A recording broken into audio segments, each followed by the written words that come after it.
Catus Maximus here, this time with a simple little video about this SK Lectrolite.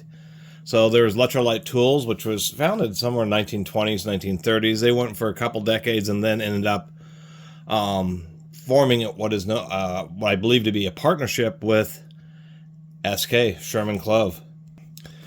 That was in 1953, and then in like 1962, or maybe it was 1953 and 1962, SK was bought out, turned into SK Wayne, and dropped the Lectrolite. What's a little confusing is if just SK wrenches in general or Lectrolite Tools had the SK branding, but it's not very common that you actually will see the co-branded wrenches. I found Lectrolite Tools, obviously found SK Tools, but that's the whole purpose of this video, is just to document a little piece of history, which there isn't a ton of information on, which is the SK Lectrolite, and that was because it was a 9-year partnership from the 50s to the early 60s. Paid $3 for this wrench. Actually not a bad size. It's a 1 1/8 inch wrench, so a pretty big one. They did do little chamfers on the opening. I didn't measure this. It's a pretty tight fit. 1.130 is what I was getting. You can see here what they did is they actually had a cutter that went through rather than broaching, because you can see how there's circular marks. So this is made a little bit more traditionally, of course, being forged in the 1950s.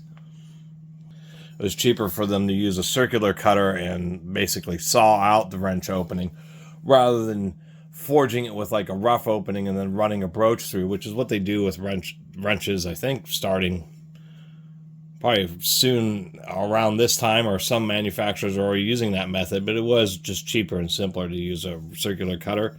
Raised panel wrenches, or wrench, polished, just says forged in USA, alloy. Lectrolite and SK were using chrome vanadium, was actually around the 1930s, so this is, and Lectrolite specifically advertised chrome vanadium steel, and SK was high quality steel, so that's what this is. We can even see some of the little forging, flashing remaining.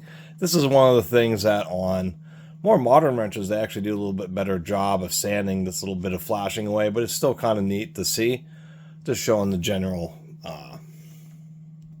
forging marks. Standard 15-degree bend, pretty tall buckle. They did polish it a little bit. We can see it's actually really pretty even, which is actually a little bit easier on these larger wrenches. I do like this. This has a real thick neck, and it provides a lot of lateral support. More than a third of this box is supported by the forging from the handle, so this should be a pretty stout box. Once again, it's pretty tall, about 3/4 of an inch tall, and just really nice and even. Do like that quite a bit. Other than that, not a lot else to say about this wrench. Just want to make a little video documenting it. This one happened. The 1 1/8 happens to be a C36, but just kind of cool to have this less common piece of tool history, the SK Lectrolite co-branded tools. And apparently there's some pretty full sets, quite a big variety of wrenches and ratchets and sockets. And I don't, as far as all the tools I've run into, the reason they seem to be so rare is, one, not selling very many of them, and two, I think a lot were sold to like auto shops and auto mechanics and those types of situations, and those types of tools tend to get passed down and stay in families or with businesses and that type of thing. Not a lot end up on the used market. So anyway, just wanted to share that with y'all. Thanks for watching.